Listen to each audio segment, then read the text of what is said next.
Camera বলতেই প্রথমেই যে দুটি কাজের কথা আমাদের মাথায় আসে তা হলো ছবি তোলা এবং ভিডিও রেকর্ডিং করা।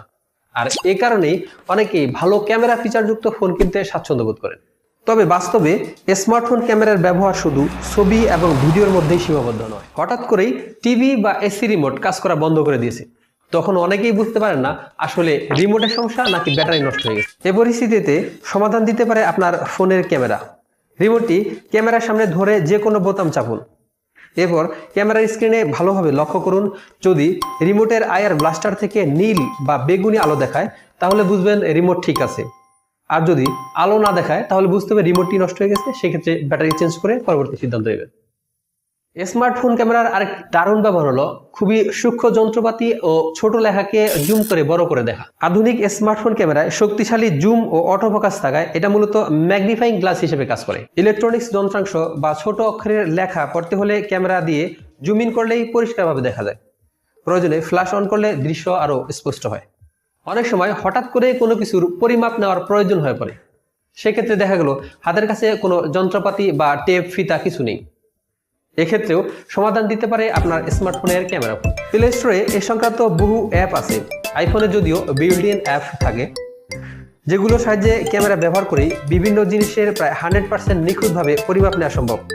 অ্যাপসের মাধ্যমে কিভাবে কোনো কিছুর দৈর্ঘ্য, প্রস্থ, উচ্চতা পরিমাপ করা যায় এর ভিডিও আমার চ্যানেলে আপলোড দিয়ে দিব ইনশাআল্লাহ।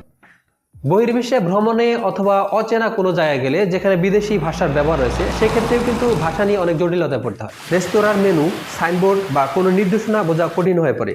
এর সমাধানও আছে আপনার ক্যামেরার মাধ্যমে। গুগল ট্রান্সলেটরের মতো অ্যাপ ব্যবহার করে ক্যামেরা দিয়ে লেখা স্ক্যান করলেই তা রিয়েল টাইমে নিজের ভাষায় অনুবাদ হয়ে যায়, ফলে অচেনা ভাষার বাধা হওয়ার সমস্যা থাকে না।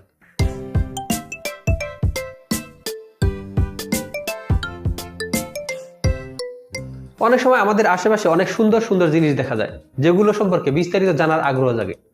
সেক্ষেত্রে ইন্টারনেটে ঘন্টার পর ঘন্টা ঘাটাঘাটি না করে আপনার ফোন ক্যামেরায় সহজে সমাধান নিতে পারেন। এক্ষেত্রে গুগল লেন্স ব্যবহার করে কোনো জিনিসের ছবি তুললেই সেটি অনলাইনে সার্চ করে সংশ্লিষ্ট তথ্য দেখিয়ে দেয়।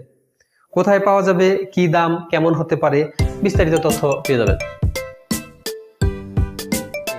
গুরুত্বপূর্ণ ডকুমেন্টস বা কাগজপত্র স্ক্যান করার কাজেও কিন্তু আপনার ফোন ক্যামেরা অসামান্য ভূমিকা পালন করে। অ্যাপসের মাধ্যমে ক্যামেরা দিয়ে ছবি তুলে সেটিকে পিডিএফ বা স্ক্যান কপিতে রূপান্তর করে সহজেই ইমেইল বা মেসেজ আকারে পাঠানো যায়। পরবর্তীতে প্রাপক সেটি প্রিন্ট করে নিতে পারেন। ফলে অফিসের কাজ হোক বা ব্যক্তিগত প্রয়োজনে স্ক্যানার না থাকলেও কোনো সমস্যা হয় না। ভিউয়ার্স, ক্যামেরার এত সকল ব্যবহারের মধ্যে আপনার জন্য সবচেয়ে বেশি কোনটা উপযোগী অবশ্যই কমেন্ট বক্সে জানাতে ভুলবেন না। আর হ্যাঁ, অবশ্যই সালাত কায়েম করবেন, সৎ পথে থাকবেন। আজকে বিদায় নিচ্ছি এখানেই। আল্লাহ হাফেজ। আসসালামু আলাইকুম।